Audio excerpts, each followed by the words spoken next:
Ratna menilai program pemberdayaan masyarakat yang telah berlangsung selama puluhan tahun perlu dievaluasi secara mendalam. Anggota Komisi 12 DPR RI Ratna Juitasari meminta PT Freeport Indonesia melakukan evaluasi menyeluruh terhadap efektivitas program pemberdayaan masyarakat yang telah dijalankan selama puluhan tahun. Menurutnya besarnya anggaran yang digelontorkan harus sejalan dengan peningkatan kesejahteraan masyarakat di sekitar wilayah tambang. Ratna menilai program pemberdayaan masyarakat yang telah berlangsung selama puluhan tahun perlu dievaluasi secara mendalam. Ia meminta manajemen PT Freeport Indonesia mencari benang merah dari berbagai program yang telah dijalankan sehingga dapat dirumuskan model pemberdayaan yang lebih efektif dan berkelanjutan. Ratna juga menyoroti besarnya dana tanggung jawab sosial yang telah dikeluarkan perusahaan yang mencapai sekitar 117,1 juta dolar Amerika Serikat setiap tahun. Masyarakat semestinya merasakan dampak yang jauh lebih signifikan. Ratna berharap PT Freeport Indonesia melakukan pembenahan terhadap desain program tanggung jawab sosial perusahaan sehingga benar-benar mampu menghadirkan perubahan nyata bagi masyarakat Papua. Namun yang menjadi big question kami sampai dengan hari ini, Pak, kenapa program-program tersebut belum bisa meningkatkan kesejahteraan secara kolektif gitu loh, Pak. Ini kan udah terjadi selama berpuluh tahun. Berarti selama berpuluh tahun itu Freeport juga sudah berbuat gitu. Mungkin perlu dicari Pak Dirut, Pak Tony, apa yang menjadi benang merah yang bisa kita gunakan sebagai clue program-program ini tuh bisa berkelanjutan gitu Pak. Pasti ada Pak, titik temunya yang istilahnya bisa menjadi trigger atau insight supaya program-program ini bukan one stop off gitu loh Pak. Kan sudah banyak banget nih dana yang dikeluarkan.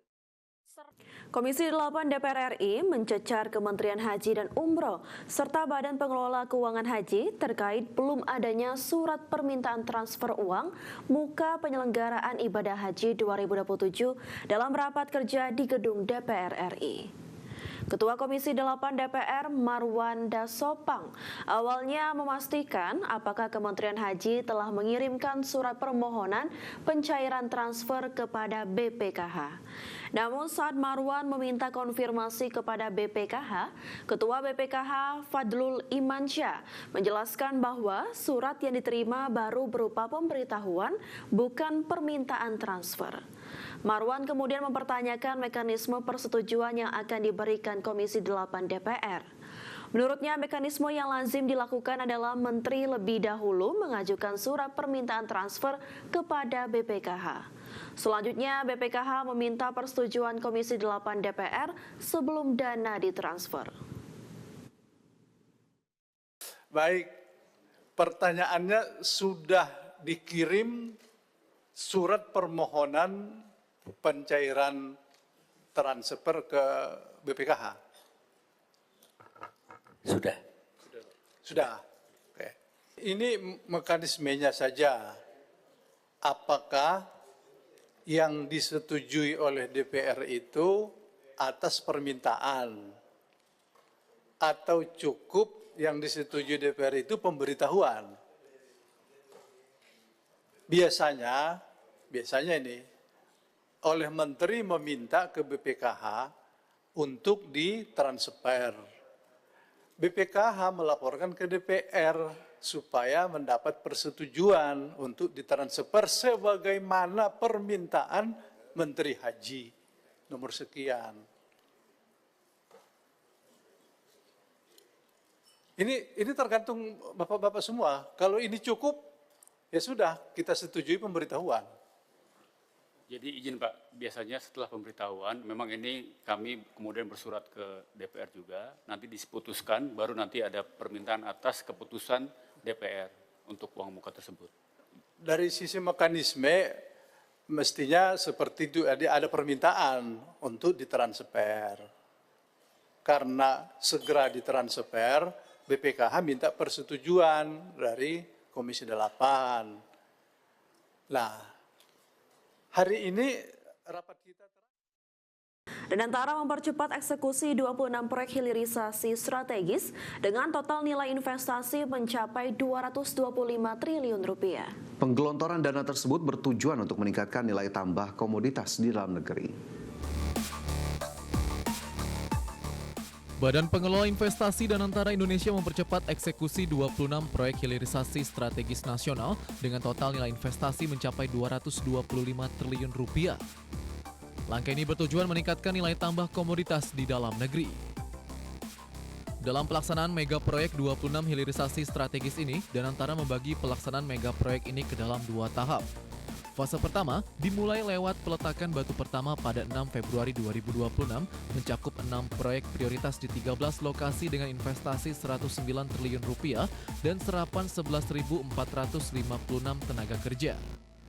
Sementara peletakan batu pertama atau groundbreaking fase kedua berlangsung pada 29 April 2026. Fase tersebut meliputi 10 proyek di 13 lokasi dengan nilai investasi 116 triliun rupiah dan potensi penyerapan 26.377 tenaga kerja. Kepala Badan Pengelola BUMN sekaligus Chief Operating Officer atau COO Danantara, Doni Oskaria menegaskan bahwa investasi hilirisasi strategis ini dirancang untuk memberikan dampak langsung terhadap perekonomian masyarakat di daerah, termasuk dengan menciptakan lapangan kerja dan memberikan nilai tambah perekonomian. Secara rinci, 26 proyek hilirisasi yang digarap oleh Danantara mencakup komoditas strategis di berbagai sektor, mulai dari sektor pertambangan, sektor energi, dan pangan. Di sektor pertambangan, proyek menyasar pembangunan smelter aluminium, baja nirkarat atau stainless steel, dan pemurnian tembaga. Di sektor energi dan pangan, investasi Danantara dialokasikan untuk fasilitas bioaftur, bioetanol, pengolahan kelapa sawit, industri kelapa, serta peternakan ayam terintegrasi. Di sisi lain, dalam pelaksanaan eksekusi 26 proyek hilirisasi strategis tersebut, Kepala BP BUMN Doni Oskaria menyebutkan terdapat kolaborasi 4 BUMN yakni PT Mineral Industri Indonesia Persero atau Mine ID, PT Land Industri Persero, PT Krakatau Steel Persero Tbk, dan PT Perminas Persero sepakat untuk mengoptimalkan pasokan dan penyerapan mineral kritis di dalam negeri serta mempercepat hilirisasi untuk kebutuhan industri strategis seperti kendaraan listrik hingga sektor pertahanan. Dari Jakarta, IDX Channel. Pemirsa, Presiden Amerika Serikat Donald Trump membatalkan rencana pemungutan tarif bagi kapal yang melintas di Selat Hormuz. Sebelumnya, Trump berencana memberlakukan tarif sebesar 20% dari nilai barang yang diangkut oleh kapal yang melintas di Selat Hormuz. Presiden Amerika Serikat Donald Trump menyatakan akan membatalkan rencana pengenaan tarif bagi kapal yang melintas di Selat Hormuz sebesar 20% dari nilai barang yang diangkut. Trump mengatakan akan mengganti rencana kebijakan tersebut dengan kerjasama perdagangan serta investasi dengan negara-negara Teluk. Trump menyebut rencana investasi akan lebih baik dibanding rencana penguasaan Selat Hormuz.